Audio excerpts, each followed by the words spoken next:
Estos son los primeros 8 versículos de este salmo, que por supuesto, bueno, aquellos que conocen, tiene 176 versículos. Hemos leído los 8 primeros.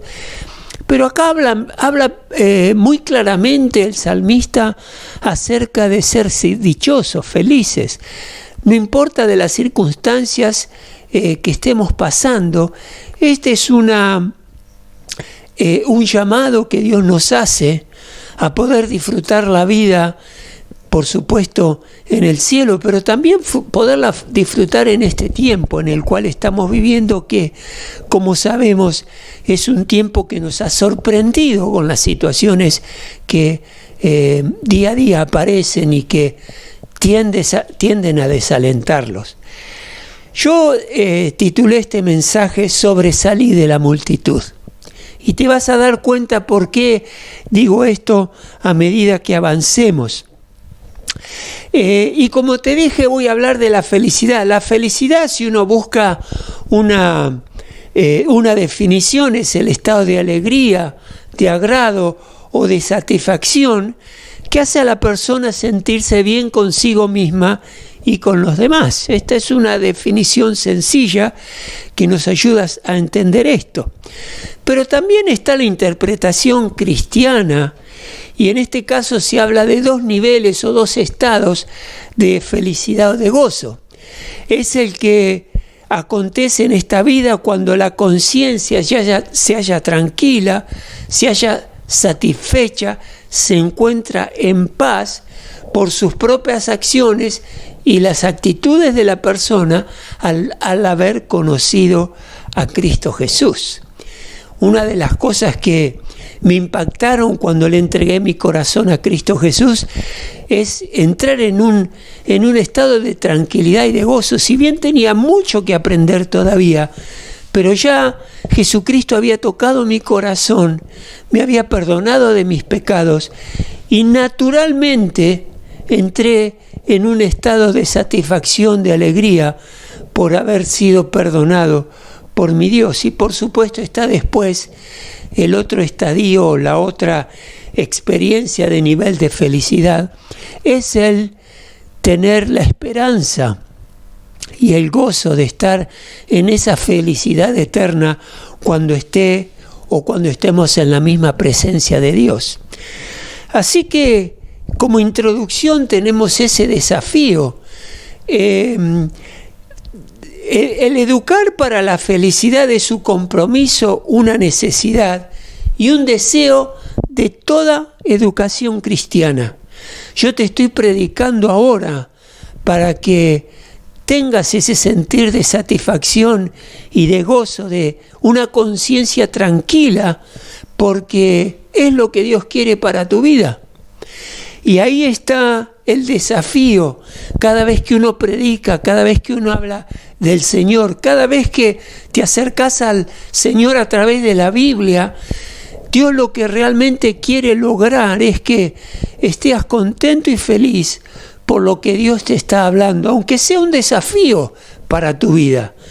Pero al poner en práctica la palabra de Dios, puedas tener esa satisfacción. Sin una educación sana en los afanes de alcanzar la felicidad, el hombre corre riesgos de entregarse a la falsa felicidad. La inmediata, esa felicidad egocéntrica que busca la satisfacción personal y que se reduce a lo que Primera de Juan, capítulo 2, versículo 12 dice: los malos deseos del cuerpo, la codicia de los ojos y la arrogancia de la vida, que no provienen del Padre, sino son del mundo. Y el hombre buscando esa satisfacción, la mujer buscando esa satisfacción, esa felicidad, se va a encontrar con esa condición egoísta que no lo conduce a una felicidad duradera. Quiero primero dejar sentado algunos aspectos de la palabra de Dios. Atendeme a lo que te voy a decir. No a los aspectos de la palabra de Dios que nos van a ayudar a entender mejor no solo el Salmo 119, sino que también cada vez que me acerque a la palabra de Dios, esto que voy a decirte, es importante siempre tenerlo en cuenta. Primero, la palabra de Dios es pura, no está contaminada, es una palabra limpia. Dice Proverbios 35, toda palabra de Dios es digna de crédito. Otra versión dice, es limpia, toda la palabra de Dios es limpia. Otra versión dice, es palabra probada. ¿Qué quiere decir esto? Que la Biblia es enteramente confiable, está completa y basta para responder íntegramente a todas las necesidades que tenemos para conocer la salvación, para acceder a una sabiduría práctica en torno a nuestras relaciones, en torno a la moral, en torno al carácter y a la conducta que un hombre tiene que seguir. Podemos confiar realmente en la palabra de Dios porque es palabra pura e incontaminada y nos edifica en nuestra vida de una manera extraordinaria.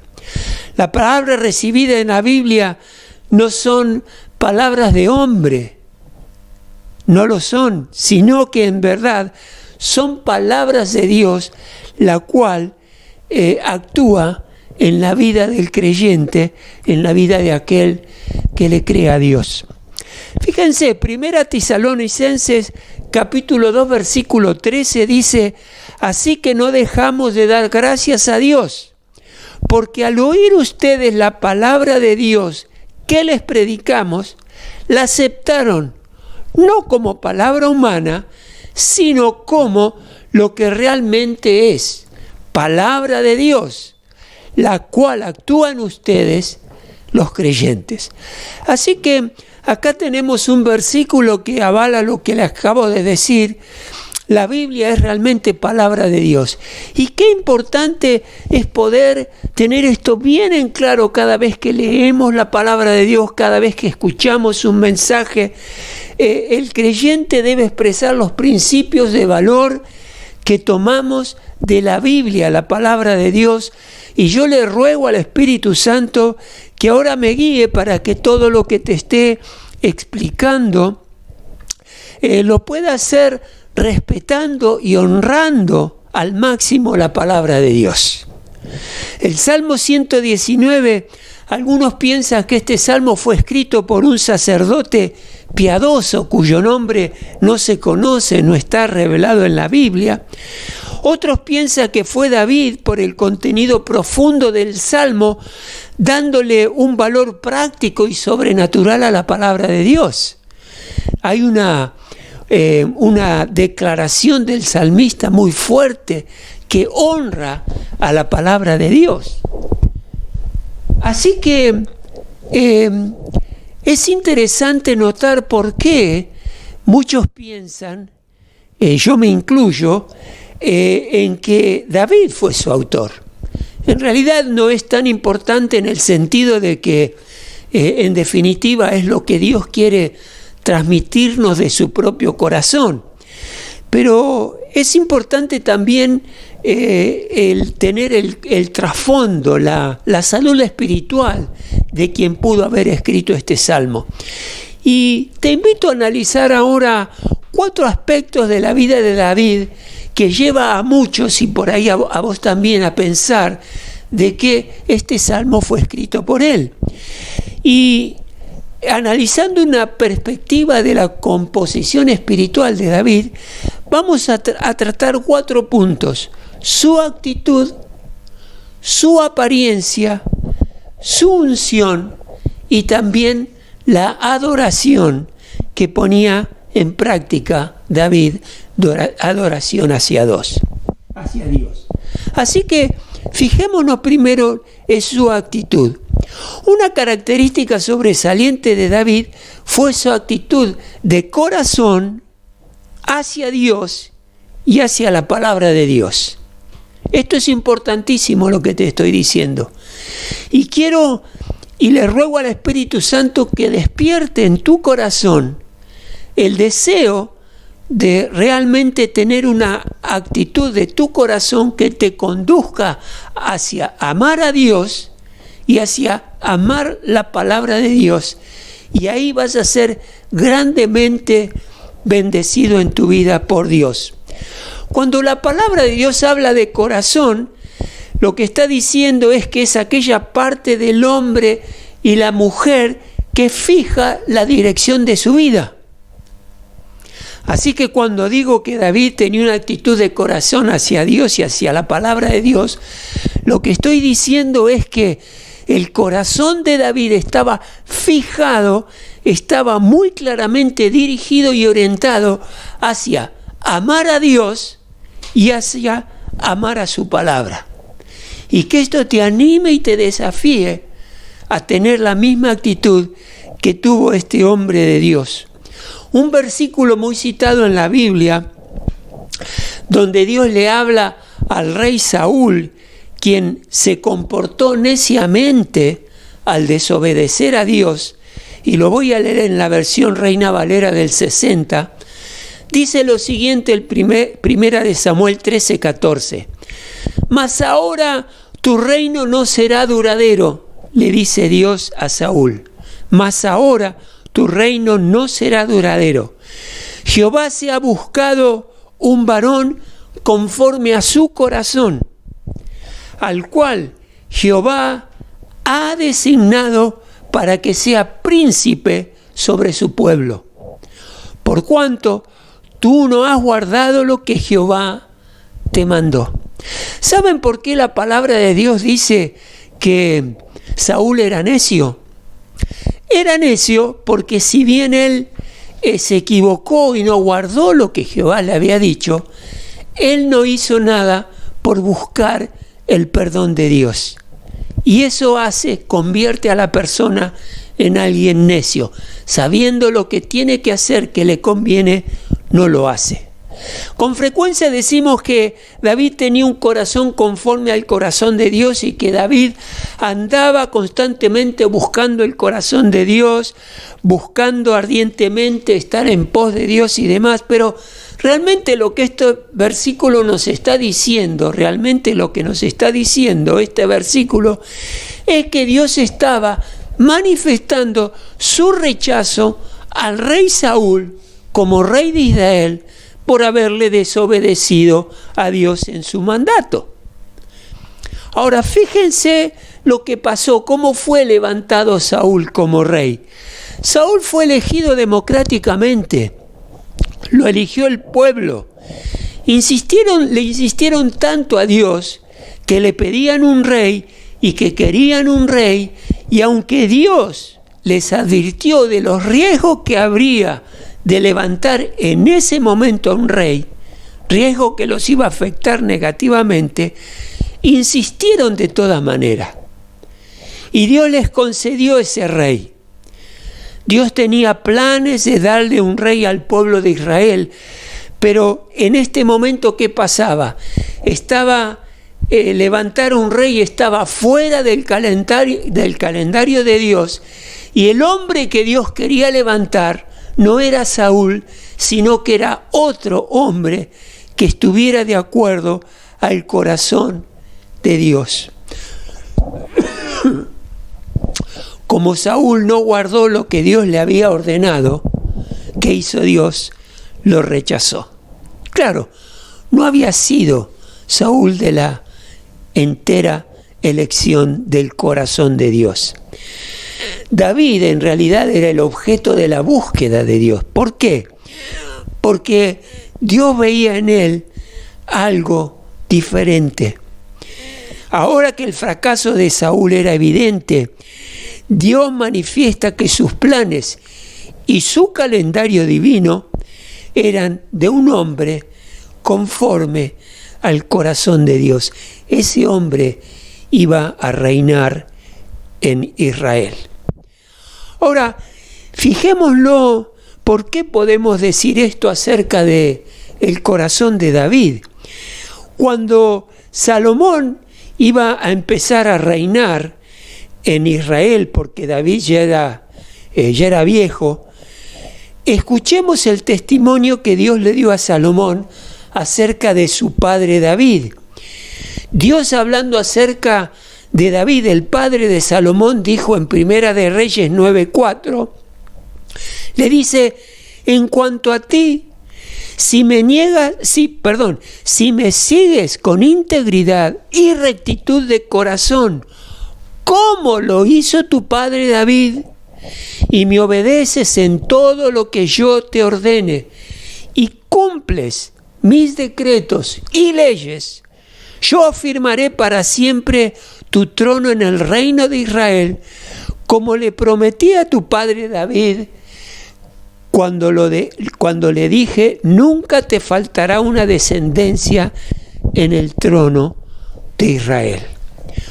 Una vez que fue establecido el reino fue establecido Salomón en el reino, a través de los años Salomón dejó de seguir al Señor y desvió su corazón siguiendo a dioses extraños, a dioses paganos de los pueblos que tenían alrededor.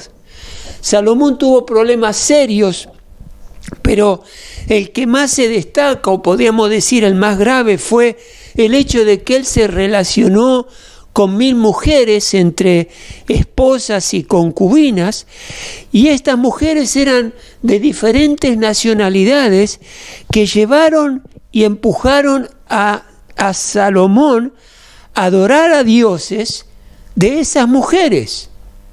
Él se dejó influenciar y apartó de esta manera su corazón de su relación con Dios.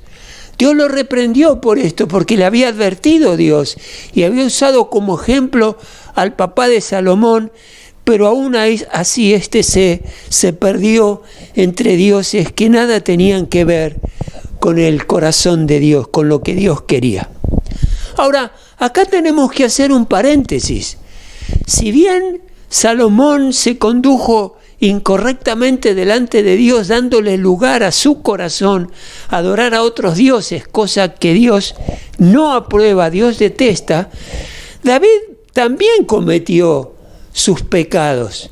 Él cometió adulterio con Betsabé, mintió, mandó a matar a Urías, que era el esposo de Betsabé, y lo mandó a matar a Urías para esconder su pecado y ocultar lo que había realmente hecho con una mujer que no era su esposa. Así que David también pecó, y en un pecado que, si uno lo mira, no es algo liviano, es algo realmente feo, horrible lo que había hecho. Ahora, ¿qué diferencia hay entre la conducta de David y su hijo Salomón? ¿Qué diferencia hay para que Dios elija a David? ¿El pecado que cada uno cometió los diferencia al uno del otro? Pregunto.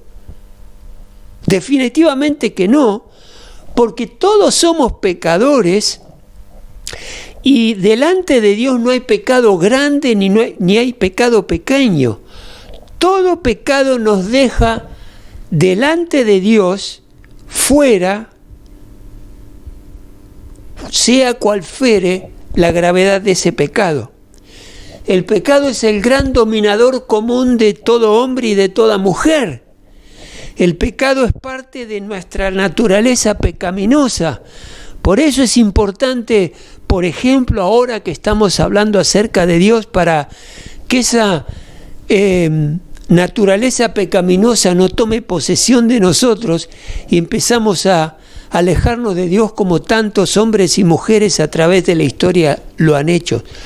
Todos somos igualmente culpables delante de Dios. Todo pecado es igual de pecado: el asesinato, el adulterio, la fornicación, la mentira, el engaño, la estafa, el robo, la murmuración, la crítica, por nombrar algunos. Todos son pecados delante de Dios. No era la medida del pecado lo que diferencia a David de su hijo Salomón. Solo existe una posibilidad para explicar la relación única que David tenía con Dios. Su actitud de corazón con Dios y su actitud de corazón hacia la palabra de Dios. Muchos creemos en Dios, decimos creer en Dios, pero la gran pregunta que muchas veces nos hacemos y te hago es: ¿le crees a Dios en lo que Él dice su palabra?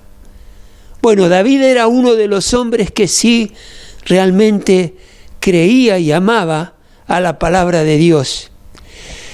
Y guarda, esto no es una excusa para el pecado de David, el hecho que amaba a Dios de corazón y su palabra. Esto no es una excusa, ni tampoco significa que Dios pasó por alto el pecado de David. Sencillamente señala que, a pesar de sus pecados, David no se desvió de su amor por Dios, ni de su amor por la palabra de Dios. Esto lo mantuvo firme en su corazón. ¿Se equivocó en su accionar? Sí, pero no abandonó y no se desvió del hecho de amar a Dios y de amar a la palabra de Dios. Así que si por ahí en algo te equivocaste, hiciste algo incorrecto, pero tu corazón realmente ama a Dios y tu corazón respeta y honra y ama la palabra de Dios, lo que tenés que hacer es lo que hizo David: mantenerte firme en tu relación con Dios, hacer lo necesario para que esa relación no se rompa. David tenía una relación de amor hacia Dios que no podía romperse a pesar de su pecado. A pesar del pecado de David, esa relación con Dios no podía romperse. David pecó, lo reconoció, Dios lo ayudó para que lo reconozca, se arrepintió, le pidió perdón a Dios, se responsabilizó por las consecuencias de su pecado, las encaró y una vez que se puso a cuentas con Dios, continuó siguiendo a Dios y amando su palabra. Salomón también pecó. Permitió que sus mujeres lo apartaran del corazón de Dios y nunca hizo nada por reconciliarse con Dios, o sea, que no se arrepintió delante de Dios. Ahí está la gran diferencia entre Salomón y su padre David. Dios honró, Dios vio un corazón diferente. Y fíjense que David escribió en el Antiguo Testamento cómo conocer a Dios, y es precisamente los Salmos. Su actitud de corazón hizo que David fuera diferente, y no hay mejor lugar en las Escrituras para ver esa diferencia, esa actitud hacia la palabra de Dios, que en el Salmo 119 que hoy empezamos a estudiar. ¿Cómo es tu actitud frente a Dios y frente a la palabra de Dios? ¿Cómo es? ¿Será que realmente amás a Dios y tenés un corazón dispuesto a seguir a Dios? Y un corazón que ama la palabra de Dios. Qué lindo es entrar en la esfera espiritual, en el ámbito espiritual de nuestro Dios, sabiendo que la palabra de Dios es pura, la palabra de Dios es probada, es concreta, es lo que realmente es verdad, es palabra de Dios, y amar esa palabra para que me lleve y me conduzca como si fuera un viaje al corazón de Dios. Hacete esa pregunta porque la idea es que puedas preparar tu corazón para lo que viene después en cuanto al estudio que estamos haciendo. Esa fue la actitud de David. Ahora miremos rápidamente a su apariencia. En 1 Samuel 9:12, acá volvemos a hablar de Saúl por un ratito más. Dice 1 Samuel 9:2, Quis tenía un hijo llamado Saúl, que era buen mozo y apuesto como ningún otro israelita. O sea que tenía una pinta bárbara este Saúl. Tan alto que los demás apenas le llegaban al hombro. O sea que era alto, era buen mozo, muy buen aspecto entre todos los israelitas. Lo que Saúl no tenía era un corazón como el corazón de David. Es evidente que David no sobresalía de la multitud a causa de su apariencia exterior. Cuando Samuel fue a la casa de Isaí a ungir al nuevo rey, porque Dios había rechazado a Saúl, Dios no le permitió a Saúl que ungiera a ninguno de los hijos de Samuel, a los primeros que vio. A Isaí nunca se le ocurrió que David fuera el escogido.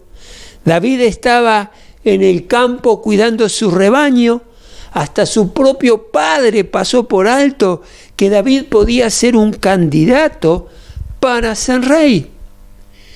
Y Dios advierte a Samuel con respecto a Eliab, que fue el primer hermano del cual observó Isaí para ungirlo o no.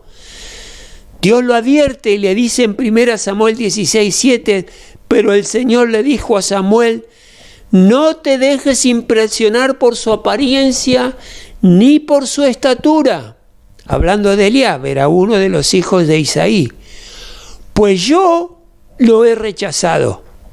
La gente se fija en las apariencias, pero yo me fijo, ¿en qué? Dios le dice, yo me fijo en el corazón.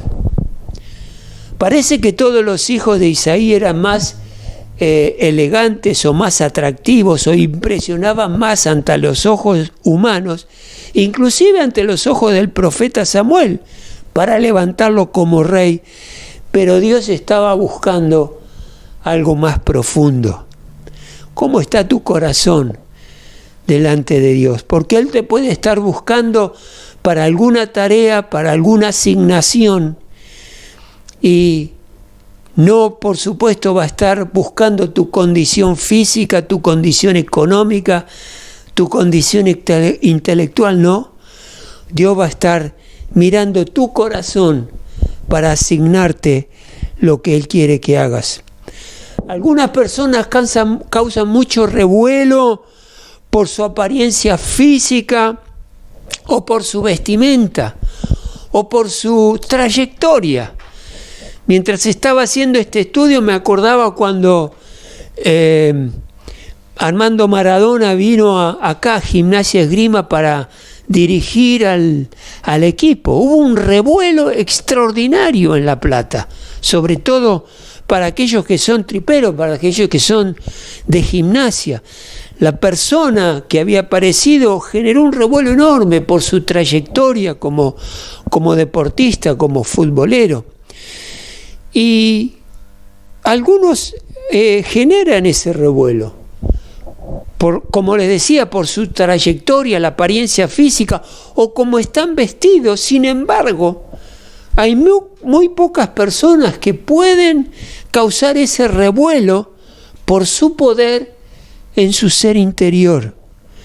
Tienen una fuerza interior como un aura, un ámbito espiritual que los rodea. David pertenece a ese tipo de personas, o perteneció. Tenía un atractivo físico, sí, porque la Biblia no dice que era feo, sino que tenía cierto atractivo, pero realmente su hermosura era en su interior y no en su apariencia externa. Su corazón era diferente. El Salmo 119 expresa de una manera clara los detalles de un corazón con una actitud correcta frente a la palabra de Dios, lo que inclina a muchos a pensar, por tanto, de que David fue quien escribió este salmo. Pero aún así, sea quien fuere que lo escribió, se destaca que era alguien que tenía un corazón de una hermosura interior muy fuerte, muy poderosa, que realmente amaba a Dios y amaba su palabra. Si usamos la palabra de este salmo para orar de corazón en forma fiel y consistente, que te invito a que puedas hacer, a poder orar con este salmo, lograremos tener esa hermosura interior. ¿Quién no la desea? ¿Quién no la quiere? Yo ahora te invito ahí donde estás. Te invito a que cierres, no cierres tus ojos, así podés leer, perdón. Te invito a que puedas repetir después de mí. Yo voy a hablar despacio para que ni bien yo pronuncie una palabra de oración, vos la puedas repetir y así juntos poner a prueba esto que te estoy diciendo, que es verdad, para que Dios te bendiga.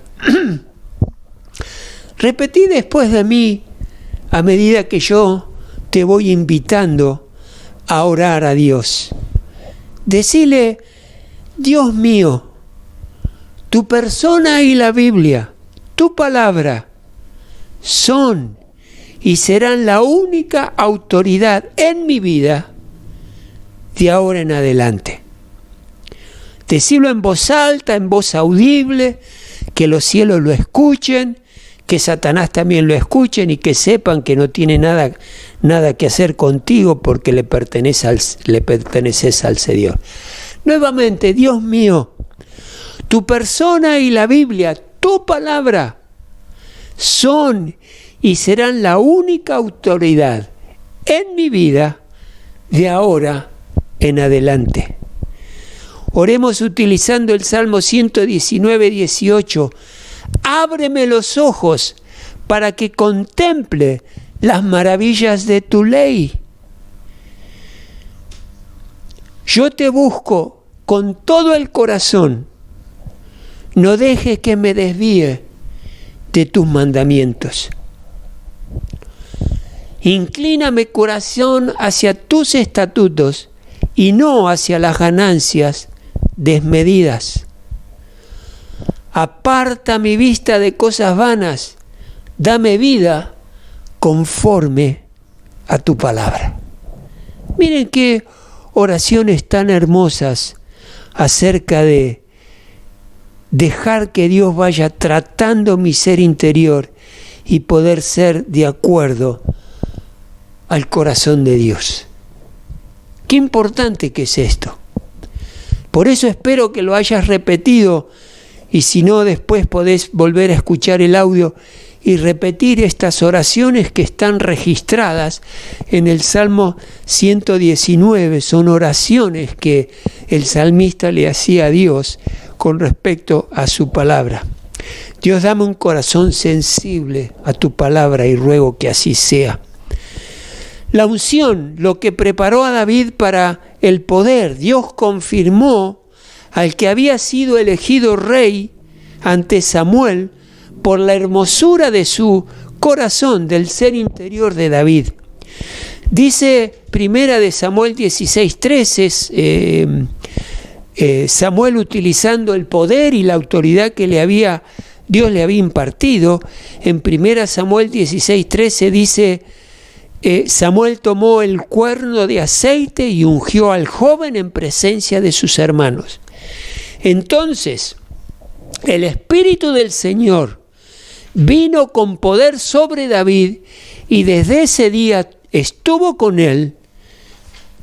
Luego Samuel regresó a Ramá. Una vez que cumplió con la unción que Dios le había pedido que haga sobre David para ungirlo como rey, se retiró. Y el mismo carácter que había hecho de David un siervo fiel en la casa de su padre como pastor, lo haría también un siervo fiel de su Padre Celestial. Fíjense qué importante es ser responsables en las cosas cotidianas que tenemos que hacer en el día a día. Porque David se supo conducir en el día a día cuidando las ovejas. Tuvo una actitud responsable para que las ovejas no se pierdan. Si había algún animal que las quería matar para comer, él se interponía y defendía a las ovejas. Y él fue fiel en la casa de su papá, como pastor. Este entrenamiento lo haría fiel, y Dios vio esto, de actuar delante de su Padre Celestial como rey. El Salmo 78:70 dice: escogió a su siervo David, al que sacó de los apriscos de las ovejas y lo quitó de andar arreando los rebaños para que fuera, ¿qué? Pastor de Jacob, su pueblo, el pastor de Israel, su herencia. Y Jesucristo enseñó lo mismo.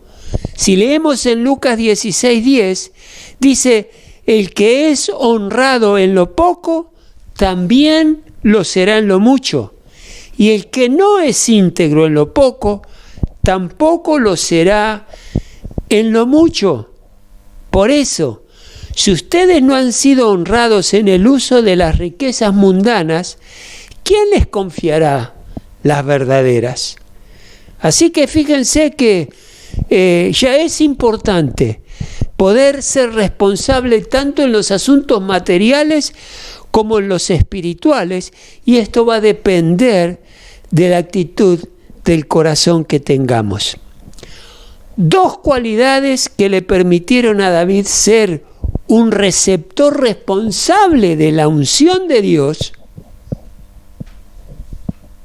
fue la integridad de su corazón y su pericia o su mano experta, que, como les digo, esto lo puso a prueba y se vio, y Dios lo vio cuando él era pastor de las ovejas. Y dice en 78:72, Salmo 78:72, y David los pastoreó con corazón sincero, con mano expertas los dirigió. Y por último tenemos la adoración que lo preparó a David para la guerra espiritual. David era músico, para los que lo conocen, que han leído en la palabra de Dios. Él tocaba el arpa, le cantaba a Dios toda oportunidad que tenía. Y David sirvió a Saúl. Recordemos que Dios había rechazado a Saúl por ser necio ante Dios y desobediente. Y dice 1 Samuel 16:14 que el Espíritu del Señor se apartó de Saúl, y en su lugar el Señor le envió un espíritu maligno para que lo atormentara. Y bueno, los servidores, les cuento, los servidores de Saúl le dijeron, siendo que está siendo atormentado por un espíritu maligno, le sugirieron o le recomendaron a Saúl que buscara a alguien que pudiera tocar el arpa, así que le recomendaron buscar a David, que era un músico conocido, guerrero, valiente, que sabe expresarse y era de buena presencia, así que lo llaman, lo van a buscar a través del papá de David, a Isaí, y lo traen. Y dice la palabra de Dios que en el versículo 23, cada vez que el Espíritu de parte de Dios atormentaba a Saúl, David tomaba su arpa y tocaba. La música calmaba a Saúl y lo hacía sentirse mejor, y el espíritu maligno se apartaba de él. Y este pasaje nos da una perspectiva en cuanto a la guerra espiritual. Un tema sobre el cual hay varios cristianos que poco conocen, poco conocimiento tienen, pero David estaba preparado para la guerra espiritual porque había establecido una relación de alabanza con Dios y su palabra. Las guerras se ganan y se pierden en el corazón. No tengo tiempo de mostrarles esto bíblicamente, pero sabemos muy bien que el pueblo de Dios, estando en sintonía con Dios y tenía que tomar ciudades que Dios le había mandado, las batallas para tomar esa ciudad las ganaban sobrenaturalmente, pero también conocieron y aprendieron las derrotas cuando esa relación con Dios no era la adecuada, no estaban en sintonía con Dios y perdían las batallas. O sea, ¿cómo está el corazón para ganar batallas? Tiene que estar fortalecido en Dios y en su palabra. David no solo acumuló información, él amaba a Dios. David no solo estudiaba la Biblia, amaba la palabra de Dios. Él vivía según la palabra de Dios. Él oraba las palabras de Dios. Meditaba las palabras de Dios. Él cantaba las palabras de Dios delante del mismo Dios. Su corazón era fuerte y estaba preparado para la batalla. ¡Qué ejemplo extraordinario que tenemos en este hombre! Y lo que más me estimula, me alegra, me enseña, yo como hombre pecador, por supuesto cada uno lo somos, saber de que si mi corazón está firme en las cosas de Dios y honro la palabra de Dios, la disfruto, la amo a la palabra de Dios, eso me va a mantener firme en el tiempo en que mi fe flaquee, en el momento en que las pruebas me quieran golpear. Dios se fijó en el corazón de David como se fija en el tuyo y en el mío. Y ruego a Dios que encuentre en nosotros corazones aprobados para poder ser esos guerreros grandes y poderosos que Dios quiere en cada uno de nosotros. Podemos ver una progresión en la vida de David. Él empezó como pastor. Su fidelidad como pastor y su amor a Dios y a la palabra prepararon a David para ser un guerrero grande y poderoso.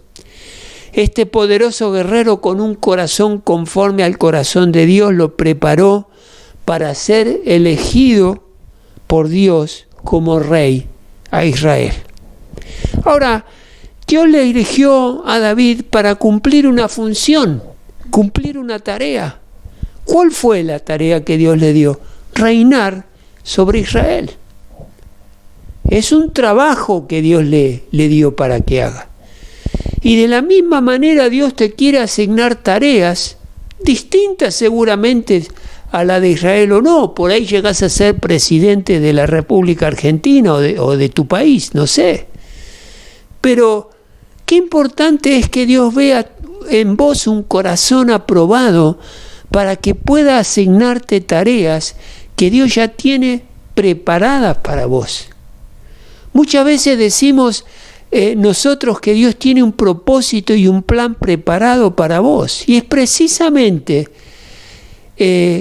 cómo está tu corazón delante de Dios y cómo tratás la palabra de Dios, la Biblia, que Dios te va a poner en ese propósito que te ha asignado o no.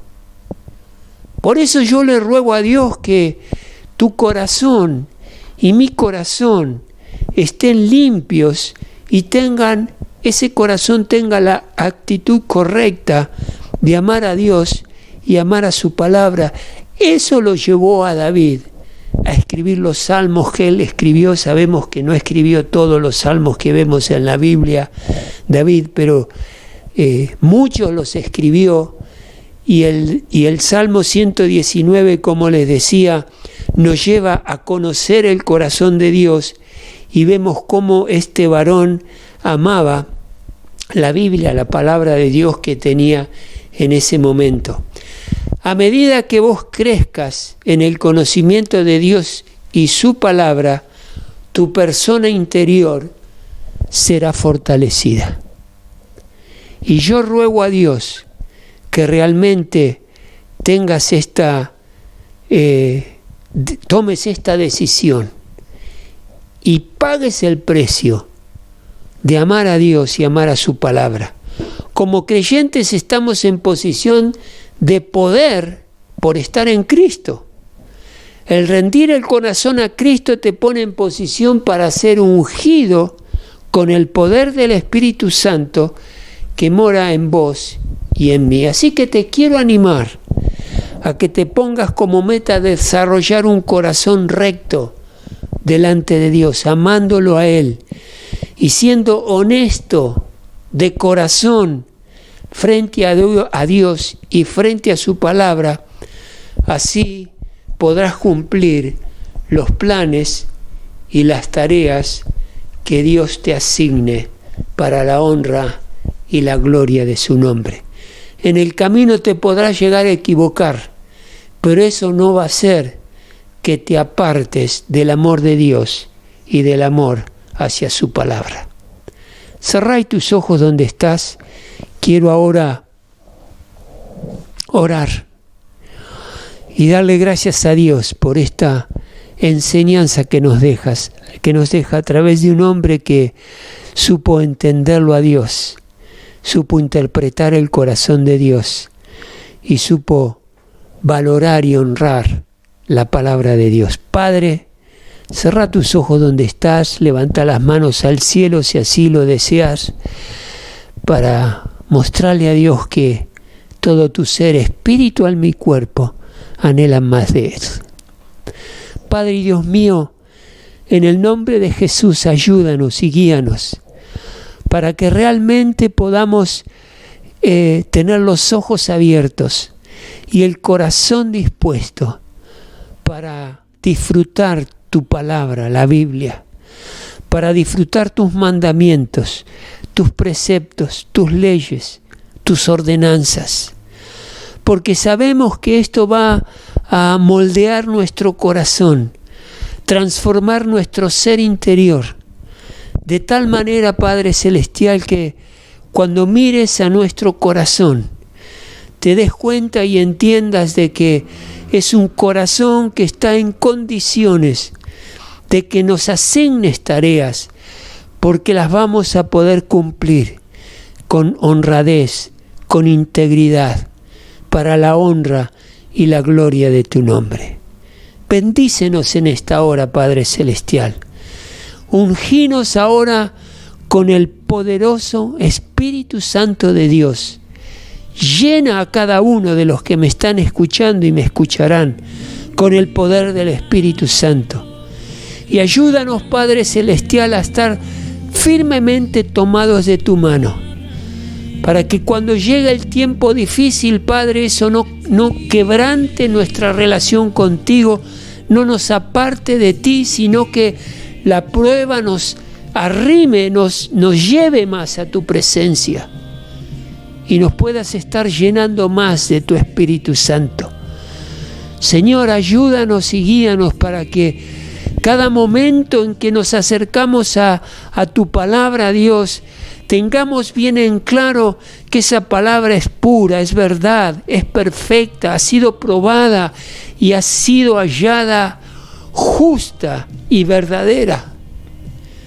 Y también, Señor, que tengamos bien en cuenta y creamos de todo corazón que es palabra que viene del cielo, es palabra de Dios, no es palabra de hombre.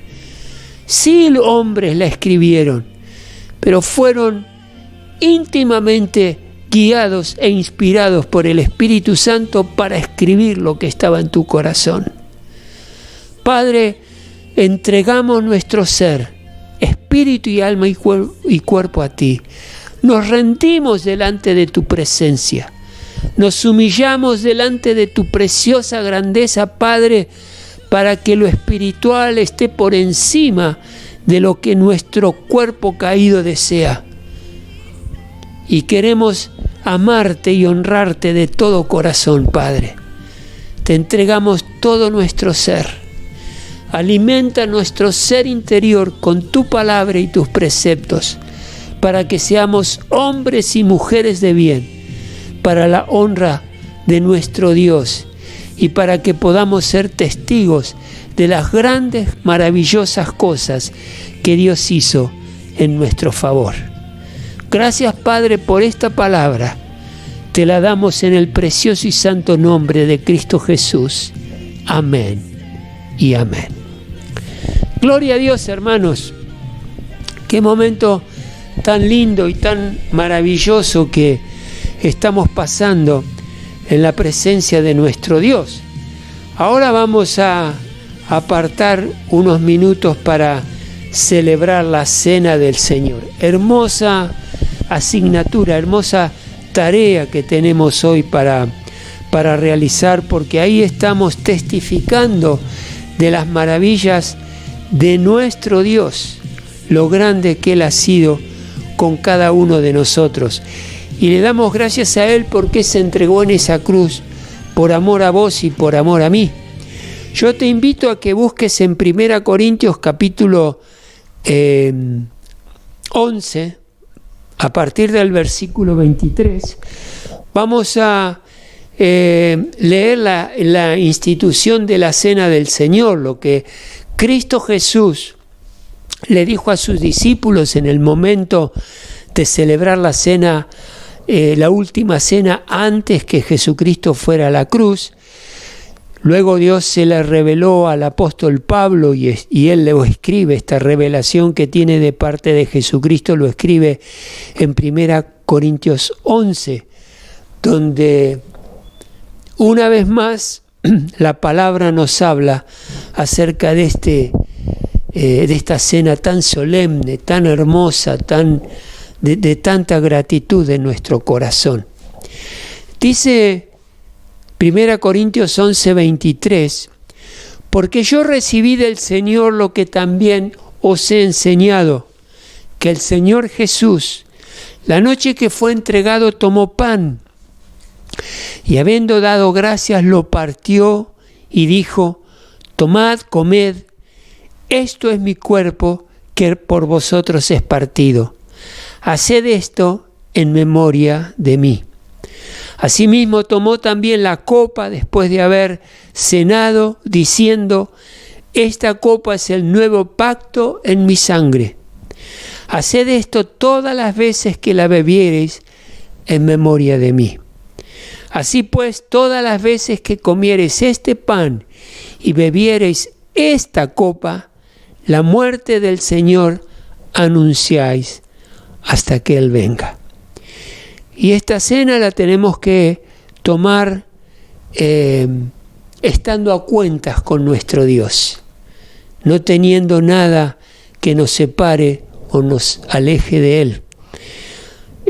O sea que está reservada esta cena para aquellos que hemos entregado nuestro ser a nuestro Dios y Él nos ha perdonado de nuestros pecados, que estamos en comunión con la iglesia, o sea que no estamos disciplinados. Y también es importante la palabra de Dios nos enseña a examinarnos para que si hay algo por lo cual le tengamos que pedir perdón a Dios, lo podamos hacer ahora. Y estando a cuentas con Dios, perdonados por Él, podamos tomar la cena y que ese acto sea de bendición para nuestras vidas. Fíjense que cuando Jesús ordena esta cena, cuando instruye acerca de la cena, el Señor Jesús estaba de carne y hueso ahí sentado con los discípulos. Y cuando Él dice que tomo el pan y comed, y este es mi cuerpo que por vosotros es partido, ese pan estaba representando al cuerpo de Cristo, porque Cristo estaba ahí parado o sentado a la mesa, mejor dicho, y nadie iba a comer su cuerpo. Una locura sería eso. Por eso entendemos que el pan representa el cuerpo de Cristo y la copa con el vino representan el nuevo pacto, el vino representando la sangre de nuestro Señor Jesucristo. Y estos símbolos nos ayudan a entender esa entrega de su cuerpo que Cristo hizo en la cruz. Su cuerpo fue partido en la cruz al punto de la muerte. Así que ahora los invito a que preparen, seguramente anticipadamente prepararon el pan y el vino como la instrucción que les enviamos ayer, que íbamos a celebrar la cena, así que ténganlo ahí presente para luego tomar el pan y tomar el vino. Si hay alguien en autoridad, un papá, una mamá, un hermano mayor que puedan servir la cena a medida que yo les voy dando los pasos, lo pueden hacer. Si estás solito, servite solito, solita, que Dios va a estar más que feliz de verte tomar esta cena. Así que este es también un mensaje representado, como les decía, porque estamos predicando que Cristo fue entregado en una cruz por nuestros pecados. Él se entregó por decisión propia. No es que los judíos lo entregaron a la muerte, Él mismo se entregó a la muerte. Y sabemos también que con esta palabra estamos esperando, haciendo memoria de que Él fue a la cruz y de que pronto Él volverá por su iglesia. Y lo que estamos viendo que está sucediendo en este tiempo de pandemia y dificultades están escritas en la Biblia, que cosas así iban a pasar. Así que no nos sorprende, pero sí nos gozamos de tener a un Jesucristo que se entregó para que nosotros podamos disfrutar la vida eterna y podamos entregarle todos nuestros pecados a Jesús, que es un peso tan grande de llevar, entregarlos en la cruz. Así que te invito a que tomes el pan ahora, tómalo en tus manos. Dice la palabra de Dios que Jesús tomó el pan y lo bendijo: Señor y Padre del cielo y de la tierra, en el nombre de Jesús, te damos gracias por esta cena que tanto significado tiene para aquellos que te hemos conocido. Padre, bendecimos este pan. Te rogamos que tu bendición alcance nuestras vidas. Te damos las gracias, Jesucristo, por haberte entregado en una cruz. Estando sano y fuerte, te entregaste en esa cruz por el perdón de nuestros pecados. Te damos gracias, Dios, porque sabemos que estamos ahora obedeciendo un mandato, pero lo hacemos de corazón, porque hemos entendido a ese Dios maravilloso que nos ha rescatado de la esclavitud del pecado. Bendícenos, Dios, llénanos de tu presencia, alegra nuestros corazones. Te lo rogamos en el nombre de Jesús. Amén y amén. Dice la palabra que luego Dios, nuestro Señor Jesucristo, partió el pan y lo distribuyó entre los discípulos. Voy a tomar mi pedacito y te entrego a vos a través de la pantalla. No puedo, pero simbólicamente te entrego el pan para que juntos lo podamos comer. Repartan el pan entre ustedes, habiéndolo partido, y esperamos a que todos podamos tener nuestra porción que vamos a comer. Gloria a Dios por este momento tan maravilloso. Estando todos listos, entonces, con gratitud en nuestros corazones, comemos este pan.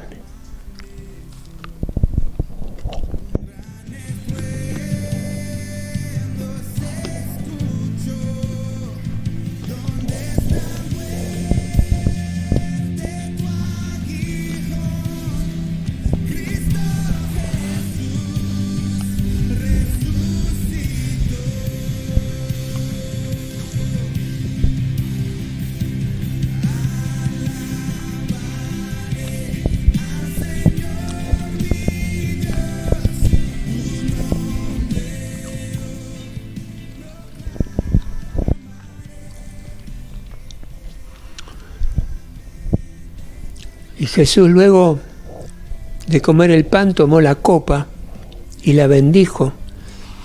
Esta copa representa el pacto que, a través de la fe en nuestro Señor Jesucristo, creyendo que Él murió por nuestros pecados y reconociendo, por supuesto, que Él resucitó Este es el nuevo pacto que está representado en esta copa. Y el vino representa esa sangre preciosa que Jesús derramó por vos y por mí. Jesús tomó la copa y la bendijo: Señor y Padre que estás en el cielo, gracias por ese nuevo pacto que tenemos en Cristo Jesús, de creer en Él con fe, reconociendo, sabiendo, creyendo de que Él murió en esa cruz por cada uno de nosotros y en esa cruz derramó su sangre. Dice la palabra de Dios que sin derramamiento de sangre no hay perdón de pecados. Por eso Jesús derramó su sangre preciosa, sin mancha, para que nosotros tengamos perdón de pecados. Y te damos las gracias por eso, Jesús. Muchas gracias. Y oramos en tu nombre. Amén y amén. Tomamos el vino.